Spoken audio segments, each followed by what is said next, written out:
The afternoon sun painted the railway platform gold as William Bradford stood beside his daughter, both dressed in their Sunday best on a Thursday. Emma clutched a bouquet of wildflowers she'd picked that morning, their stems already wilting in her nervous grip. William touched the bundle of letters in his coat pocket for the third time in as many minutes. "Papa, what if she doesn't like us?" Emma's voice carried the tremor of a 10-year-old facing great change. William knelt beside her, steadying himself against the platform post. "She's written to us for 6 months. Little bird. She knows us better than most folks in town. But what if we're different than she imagined?" He smiled, though his own heart hammered against his ribs. "Then we'll be honest about it. That's all anyone can ask." The train whistle sounded in the distance, long and mournful across the prairie. William stood, straightening his best shirt. 3 years since Mary died. 3 years of raising Emma alone, teaching her what he could, but knowing she needed more. The letters had started as obligation, answering an advertisement his friend had placed without asking. But Ruth's words had reached through the page and touched something he thought had died with his wife. Her humor was dry as prairie wind. Her observations were sharp and kind at once. She wrote about books the way Mary had talked about them, as living things that changed you. When she described teaching herself mathematics by candlelight after her step-family slept, he'd recognized a kindred hunger for learning. "I see the smoke," Emma whispered. The locomotive rounded the bend, massive and inevitable. Steam billowed white against the clear spring sky. William's hand found Emma's shoulder. Whatever happened next, they'd face it together. The train slowed, metal shrieking against metal, and passengers appeared in the windows. The doors opened. A woman stepped down, plainly dressed in gray that had seen many washings. Her eyes swept the platform, found William and Emma, and something in her face crumpled before she caught it. She straightened her shoulders and walked toward them, with the dignity of someone who'd learned to endure. William's breath caught, not at disappointment, but at the courage he saw in every line of her braced posture. This was a woman who expected pain and faced it anyway. "Mr. Bradford." Her voice was steadier than her hands. "Miss Ruth." He removed his hat. "This is my daughter, Emma." Emma thrust the flowers forward. "We picked these for you." "Ike. Eintixtad." And her eyes filled with tears she clearly hadn't expected to shed. "They're beautiful." "Thank you." The moment stretched between them, fragile as new ice. William saw her gathering herself for something difficult, saw the way she squared her shoulders against an invisible blow. "Mr. Bradford, I must explain something before we go any further." Ruth's voice shook but held steady, the way a rope holds under weight it wasn't meant to bear. "The letters were truthful. Every word I wrote was true. But the description your friend received wasn't." William frowned. Emma's hand tightened on his. "My stepfamily sent me as a joke." The words came faster now, as if speed might lessen their sting. They described someone else, someone beautiful. I'm the ugly daughter they wanted humiliated. I thought you should know before you feel obligated to—" William raised his hand gently, stopping her. The gesture was so careful it made Ruth's throat close. "Miss Ruth, I've read your letters for months. I know your mind. I know your humor. I know your heart." He paused, meeting her eyes directly. "I don't care what your stepfamily thinks." The platform seemed to tilt beneath Ruth's feet. She stared at him, waiting for the cruelty hidden behind kindness, the trap she'd learned to expect. Emma stepped forward, her young face serious. "You're pretty because you're kind." The simple declaration broke something in Ruth's chest. Tears spilled over, hot and unexpected. She pressed a hand to her mouth. overwhelmed by grace she hadn't earned and didn't understand. I'm sorry, she managed. I didn't mean to. Don't apologize for honest emotion, William said quietly. We've had enough pretending in this family. He offered his arm, the gesture old-fashioned and courteous. Ruth looked at this man who'd just upended everything she thought she knew about herself in the world. Will you come home with us? He asked. Not because of arrangements or obligations, because we'd like you to. Emma nodded vigorously. We made apple cake. Well, Papa made it. I helped. A laugh escaped Ruth, watery and genuine. You made cake. He burned the first one, Emma confided. But the second one's good. Ruth took William's arm. His strength was steady beneath her trembling fingers. They walked toward the wagon, and she felt the door she'd thought permanently closed beginning to open. Just a crack, letting in light she'd forgotten existed. Your stepfamily, William said as he helped her into the wagon seat. Made a grave error in judgment. What? They made many, Ruth whispered. Then their loss is our gain. Emma scrambled up between them, chattering about the ranch in her room and the creek where frogs sang at night. Well, how did he treat that? Ruth listened, still waiting for the moment this kindness would reveal itself as cruelty. But William's steady presence beside her, Emma's innocent joy, the warmth of late spring air, it all felt dangerously like hope. The wagon rolled west across greening prairie, and Ruth found herself telling them things she'd never told anyone. The words came haltingly at first, then faster, like a river breaking through a winter dam. My mother died when I was 7. My father remarried a woman with 2 daughters. Ruth twisted the wildflowers in her lap. They were beautiful in the way people notice. I was just ordinary. Ordinary's a word folks use when they're not looking close enough. William said. Ruth continued as if she hadn't heard, needing to finish now that she'd started. After my father died, I became unpaid help. They kept me fed and clothed. They said.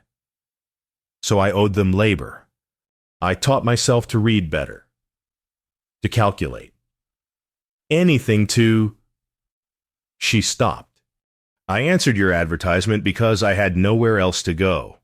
Emma leaned against her shoulder. That's sad. It was, Ruth agreed. But perhaps it brought me here. As William was quiet for a long moment, watching the horizon. My wife, Mary, died 3 years ago. Childbirth. The baby didn't survive either. Ruth's breath caught. I'm so sorry. She saw things others missed. He said, taught Emma to read before most children knew their letters. I've been searching for that again. Someone who values learning and growth. Someone who understands that character matters more than appearance. The ranch appeared on the horizon, solid and welcoming. A sturdy house, fenced pastures, a garden waiting for tending. In the window, a lamp already glowed, though sunset was still an hour away. Who lit the lamp? Emma asked. I did this morning. William said, wanted the house to look welcoming. Ruth's eyes burned again. Such a small thing, such a powerful gesture. A light in the window saying someone was expected. Someone was wanted. Miss Ruth, William said as they drew closer. I need to ask you something, and I want you to answer honestly. She braced herself. Will you stay? Not because you have nowhere else. Not because of arrangements made by others. Will you stay because you choose to? Because you want to help me raise Emma? Right? Teach her what she needs to know. Be part of building something good here. Ruth looked at Emma's hopeful face, at William's steady gaze, at the house with its welcoming light. Every instinct screamed that this couldn't be real, that she'd wake to find it was another cruel joke. But Emma's hand was warm in hers. William's eyes held no deception. The lamp glowed golden in the window. "I'll stay," Ruth whispered. "I'll help you raise her right." Emma threw her arms around Ruth's waist. "You promised." "I promise." The wagon pulled up to the house, and William helped Ruth down. The garden needed weeding. She noticed the porch could use sweeping. There was work here. Purpose. A place she might actually belong. "Welcome home," William said simply. Ruth stood in the yard, wildflowers still clutched in her hand, and felt something shift inside her chest. The door wasn't just cracked open anymore, it was swinging wide. Ruth discovered that ranch life suited her in ways she hadn't imagined. The work was hard, but honest. And every contribution mattered. Within a week, she'd reorganized the kitchen, started a vegetable garden, and begun teaching Emma proper grammar during their morning chores. "Why do we say Emma and I instead of me and Emma?" the girl asked. "Kneading bread dough." "Because you put yourself last in courtesy," Ruth explained. "And I is the subject form. You wouldn't say, 'Me went to town,' would you?" Emma giggled. "That sounds funny." William watched from the doorway, coffee cup in hand. Ruth caught his expression, something between gratitude and wonder, and felt warmth spread through her chest. By the second week, Ruth was teaching geography using the garden. She traced continents in the dirt, marking where different vegetables originated. Emma learned that tomatoes came from the Americas, that wheat traveled from ancient Mesopotamia, that the world was vast and connected in ways she'd never considered. "You make learning feel like stories," Emma said, dirt under her fingernails. "Everything is a story if you know where to look." Ruth replied, "The neighboring rancher's wife, Mrs. Patterson, visited on a Thursday with thin lips and skeptical eyes. She'd come to inspect the mail-order bride, Ruth knew, to measure and judge and report back to the other women. Inforsat tea, but Mrs. Patterson found Ruth elbow-deep in soil, designing a garden layout that would maximize water usage and sun exposure. Estaba encantado, chish. She stayed for tea and left with vegetable starts and a diagram showing how to improve drainage in her own garden. "You know your business," Mrs. Patterson said at the door. Approval grudging, but genuine. Emma's fortunate.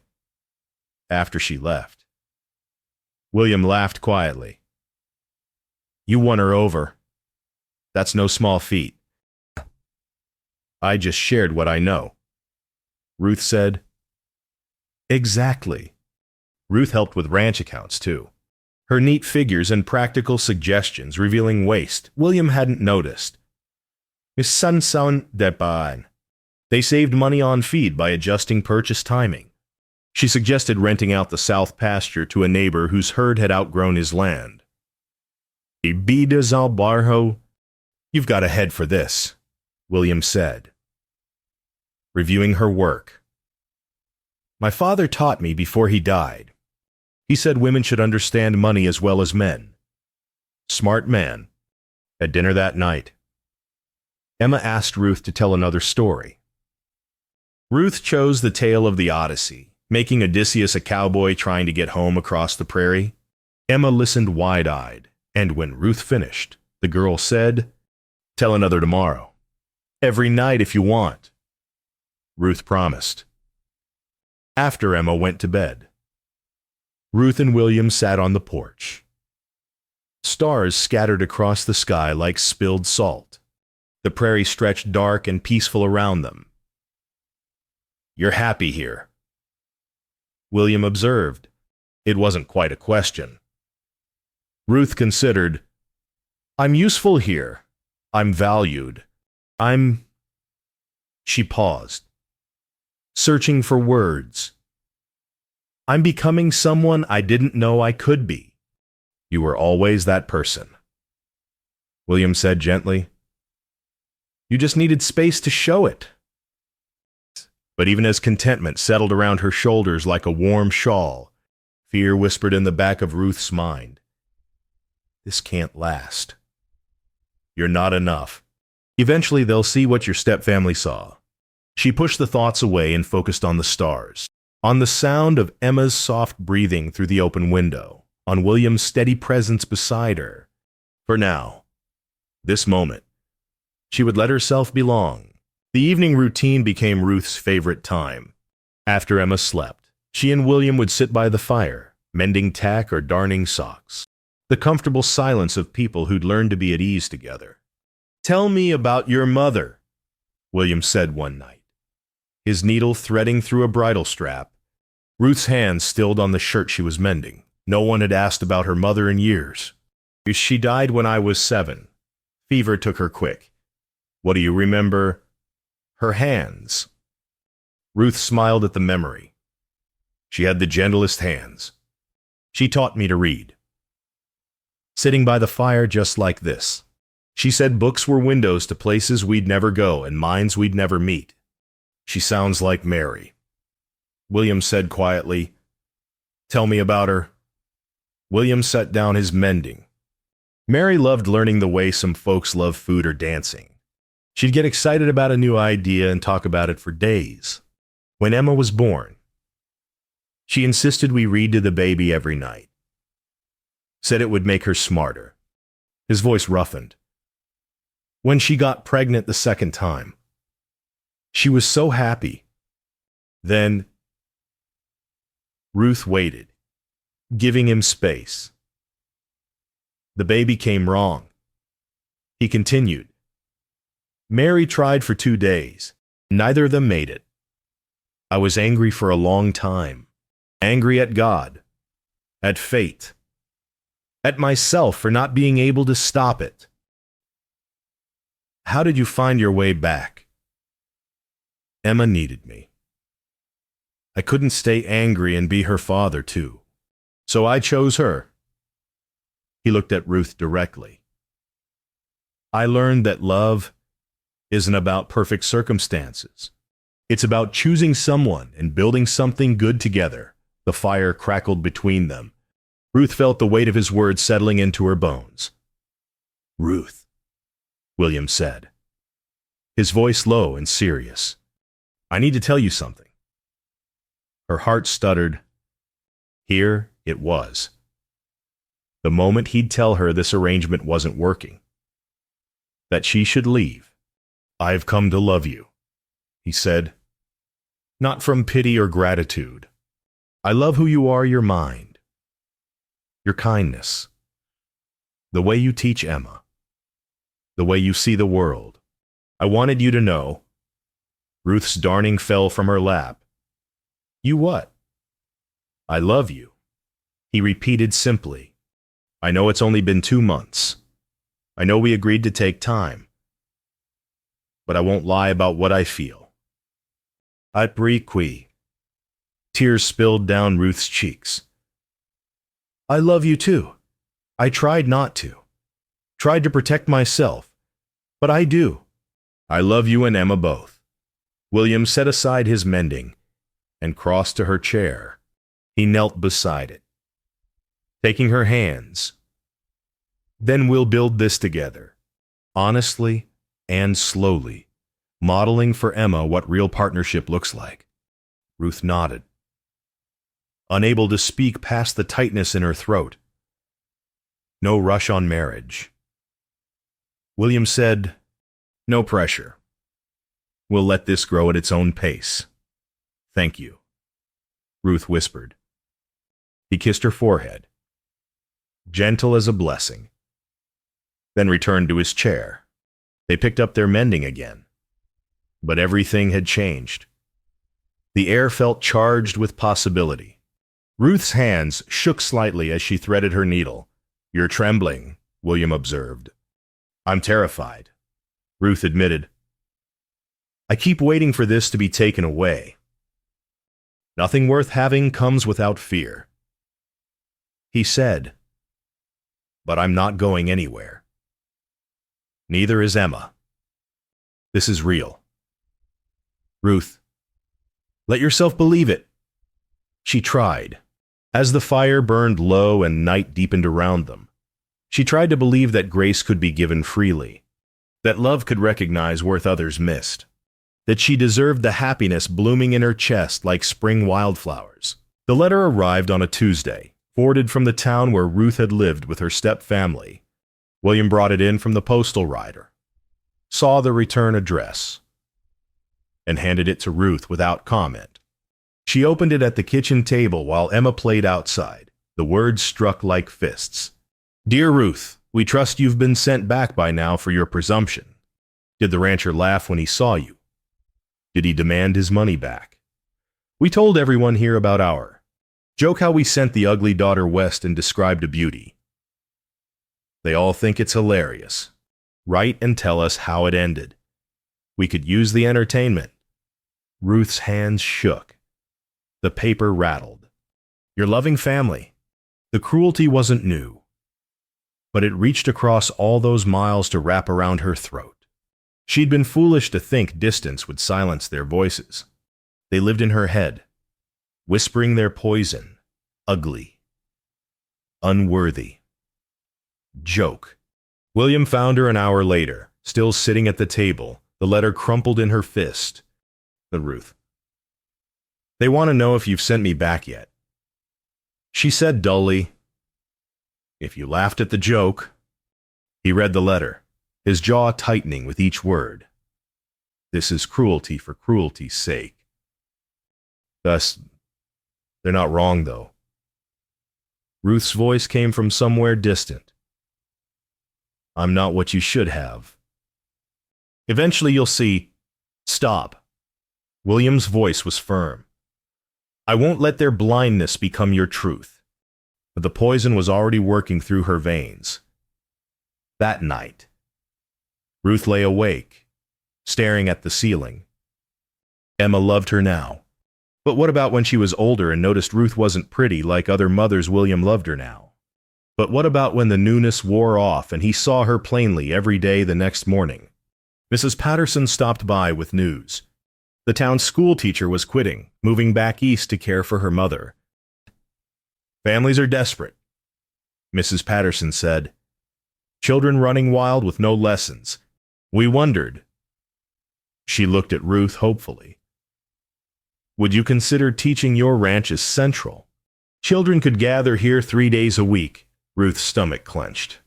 Teaching meant being seen, being judged by the whole community. Her step-family's letter burned in her mind. "I'll think about it," she managed. After Mrs. Patterson left, Ruth felt the walls closing in. The teaching opportunity terrified her. The step-family's letter poisoned her thoughts. She began withdrawing, rebuilding the armor she'd let down. Emma noticed first. "Did I do something wrong?" the girl asked at dinner. "You seem sad." "No. Sweetheart, you're perfect." But Emma's hurt eyes followed Ruth around the house. William watched her with concern but didn't press. Ruth knew she was pulling away, knew she was hurting them. But the old voices were too loud. Not enough. Never enough. They'll leave you eventually. So leave first. By week's end. Ruth had made her decision. She'd slip away quietly, save them the burden of rejecting her later. Better to leave now while they still had fond memories than stay until they saw her the way her step-family did. She began planning her departure. Hating herself but unable to stop, Ruth packed her carpet bag in the dark hours before dawn. She'd saved a little money from selling eggs to neighbors, enough for a train ticket somewhere. Anywhere that wasn't here. She crept through the quiet house, memorizing details. The wood stove William had taught her to manage. The table where they ate meals together. Emma's primer on the shelf, marking how far she'd come in her studies. Ruth reached for the door handle. "Are you leaving?" She spun. Emma stood in her nightgown, face pale in the darkness. Eyes wide with fear Ruth recognized too well. "I'm Emma. Go back to bed." "Are you leaving like Mama did?" The girl's voice cracked. "Mama didn't want to leave, but she died anyway." "You're choosing to leave." Lamplight flared. William appeared, taking in the scene Ruth's bag, her guilty face, Emma's tears. "I don't belong here," Ruth said desperately. "You deserve better. My stepfamily was right." "Your stepfamily was blind and cruel." William said, "Don't give them power over your life. You'll see eventually what they saw. Everyone does. I'm saving us all the pain." "You're not saving anyone," Emma cried. "You promised you'd stay. You promised you'd help Papa raise me right. You said you'd teach me things. Were those lies?" "No. But Ned, then stay." Emma's tears fell freely now. "You're teaching me that being smart and kind matters more than being pretty. Don't teach me that running away is easier than staying. Don't teach me that promises don't matter." Ruth's bag fell from her hand. The weight of what she'd almost done crashed over her.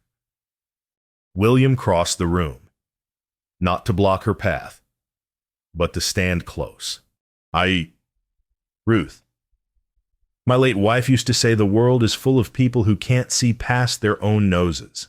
Your stepfamily's blindness is their loss, our gain. But I'm not. You've taught Emma more in 2 months than I managed in 3 years. He continued. You've made this house a home again. You've brought laughter and learning and love back into our lives. You think that's not enough? Emma grabbed Ruth's hand. You're enough. You're more than enough. Please don't go. Ruth sank to her knees, pulling Emma into her arms. Sobs tore from her chest all the years of cruelty, of believing she was less than, of thinking she deserved abandonment. I'm sorry, she gasped. I'm so sorry. That William knelt too, his arms around them both. No more apologies, but no more running either. We're a family. Ruth, we choose each other. That's what makes it real.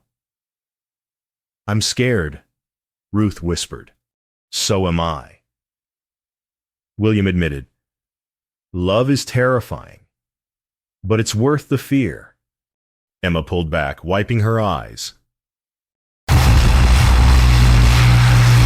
Will you stay? Really stay? Ruth looked at their faces, this man who loved her mind, this child who valued her heart. The stepfamily's letter had nearly destroyed something precious. She wouldn't give them that power anymore. I'll stay, she said firmly. I'll teach the children. I'll be Emma's mother if she'll have me. I'll build this life with you both. Promise, Emma demanded. I promise, and this time I won't break it. They sat on the floor as dawn broke through the window, light spilling over them like a benediction. Ruth unpacked her bag, putting each item back in its place. The clothes in the dresser, the books on the shelf, herself and this family. We should sleep, William said finally. Tomorrow's going to be a big day. Why? Ruth asked. You're going to tell Mrs. Patterson yes to teaching. We're going to plan a wedding, and Emma's going to help us both. Emma beamed. Can I pick the flowers? You can pick everything, Ruth said, pulling her close as they returned to their beds. Ruth felt the old voices finally quiet. She belonged here, not because she was perfect, but because she was chosen. The first day of school arrived with late summer heat. 8 children gathered in the Bradfords' main room, pushed back to accommodate makeshift desks. Parents lingered outside, skeptical and curious. Ruth's hands shook as she faced her students. Ages ranged from 6 to 13. Some eager, others sullen with forced attendance. Good morning, she began. I'm Miss Ruth, and I'm going to ask you a question before we begin. What makes a person valuable? The children exchanged glances. Finally, a boy of 10 spoke up. Being strong. Or money, said another. Being pretty, offered a girl with ribbons in her hair. Ruth nodded. Those are things people often value. But let me tell you about value I've learned. The strongest person I know is gentle with children. The wealthiest person I know shares generously. And the most beautiful soul I've met has been told she's plain. She had their attention now. Value comes from kindness, from honesty, from courage, from learning and growing and helping others. Those things last. The rest fades like summer grass. She began with reading. Choosing a story about pioneers crossing the plains, the children leaned in, caught by her animated telling. When they worked on mathematics, she framed problems around ranch life, calculating feed costs, measuring fence lines, dividing harvests fairly. If a rancher has 500 acres and needs to fence it in sections of 50 acres each, how many sections will he have? She asked. Hands shot up. Children debated methods. Learning became conversation instead of recitation. By midday, even the sullen ones were engaged. Ruth taught geography by having them draw maps of their own region, marking ranches and landmarks. She taught history through stories of the people who'd built this territory. Parents arrived to collect their children and stayed, watching Ruth guide discussions about honesty, fairness, and community responsibility. Thomas Bradley, a rancher known for dismissing book learning, stood in the doorway with crossed arms. His son worked eagerly on a writing exercise. Your wife's got a rare talent, he told William quietly. Our boy actually wants to study. William's chest swelled with pride. She does indeed. After the children left, Ruth sat on the porch step. Exhausted and exhilarated, Emma brought her water. You were wonderful, the girl said. They listened. Ruth marveled. They actually wanted to learn. William joined them, sitting beside Ruth. The community sees your worth plainly now, just like I did from your letters.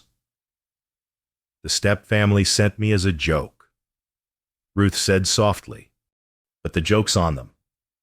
They gave me the greatest gift. That evening, after Emma was in bed, William knelt before Ruth in the lamplight. From his pocket he drew a simple gold band that had been his mother's. Ruth, I asked you once to stay and build something good. Now I'm asking you to marry me. Not because of arrangements or necessity, but because I love you. Because you make Emma laugh and learn and grow. Because you make me better. Because life with you is exactly what I've been searching for. Ruth's tears fell freely, but this time they were joy. Yes, yes to all of it. He slipped the ring on her finger. It fit perfectly. They sat together on the porch as stars emerged, planning their future. A simple wedding, more teaching days, a garden expanding each year, a home built on mutual respect and shared purpose. Your stepfamily thought they were cruel, William said. Instead, they delivered you exactly where you needed to be. Divine irony, Ruth agreed. More like divine providence, he corrected. Inside. Emma called out in her sleep. Ruth and William both rose to check on her. Moving together as parents already, the child slept peacefully. Face peaceful in the moonlight. Ruth understood now. Beauty wasn't in features. It was in moments like this chosen family. Shared purpose. Love given and received freely. They married on a Saturday morning when the prairie bloomed with late summer wildflowers. Emma stood witness in a new dress, clutching the bouquet she'd picked at dawn. The minister read from Corinthians about love being patient and kind. William's vows were simple.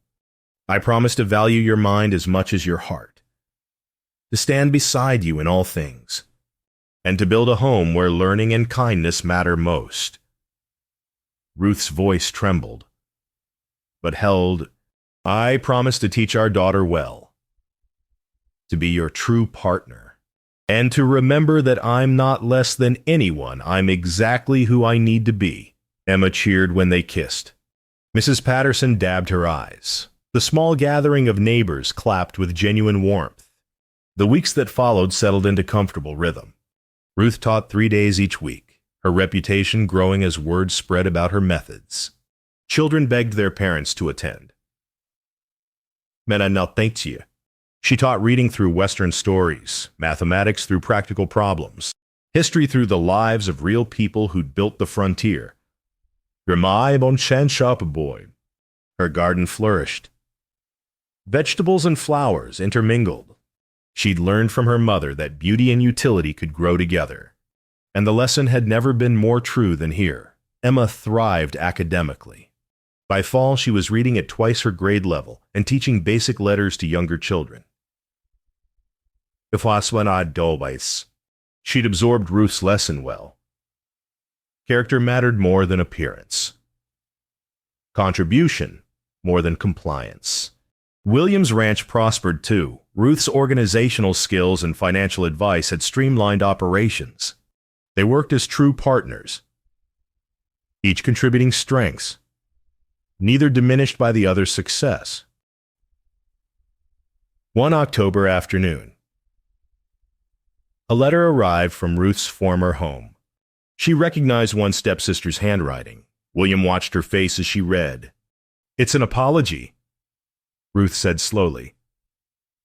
She's sorry for the cruelty. She wants to know if I might write back. If perhaps someday... She stopped. She says my father would have been proud of what I've built here. Will you respond? William asked. Ruth considered. The old anger had faded to something like pity. Her stepfamily had been blind to value right in front of them, had missed the chance to know her truly. Their loss indeed. I'll write back, she decided. With grace but honesty. I've moved beyond their cruelty. I won't let them poison what we've built. That evening, the three sat on the porch as they did most nights. The lamp glowed in the window behind them. Warm beacon visible across the prairie. Emma read aloud from a history book, her voice confident and clear. William held Ruth's hand, his thumb tracing the ring he'd placed there. Ruth leaned against his shoulder, content in a way she'd never imagined possible. The house stood solid behind them. Doors open to evening air. Neighbors had come to respect them. Children learned and grew under Ruth's teaching. The garden would sleep through winter and wake again in spring. An endless cycle of growth and harvest. Ruth thought about the girl who'd stepped off that train months ago. Braced for humiliation. That girl had been so certain of her own unworthiness, so convinced that cruelty was her destiny. She'd been wrong about everything. Beauty didn't dwell in features that pleased shallow eyes. It lived in Emma's laughter as she mastered a difficult concept. In William's steady presence as he built fence or mended tack. In the garden's abundance shared with neighbors, in lessons that opened young minds to possibility. It lived in moments like this, family chosen and built with intention, home created from mutual respect. purpose found in service to others. Emma finished her chapter and looked up. Another one more. Ruth agreed. As Emma's voice rose into the twilight, reading about pioneers who'd crossed this very territory, Ruth understood the final truth. Her stepfamily had meant to humiliate her. Instead, they delivered her to grace. The lamp glowed steady in the window. The prairie stretched dark and peaceful around them. Inside and out, their home radiated warmth. Ruth had found exactly where she belonged, not because she'd changed into something different, but because she'd found people who recognized her worth as it had always been. The stars emerged one by one, ancient and constant. Emma's voice wove through the evening. William's hand held hers secure. This was home. This was family. This was beauty recognized and valued. This was enough.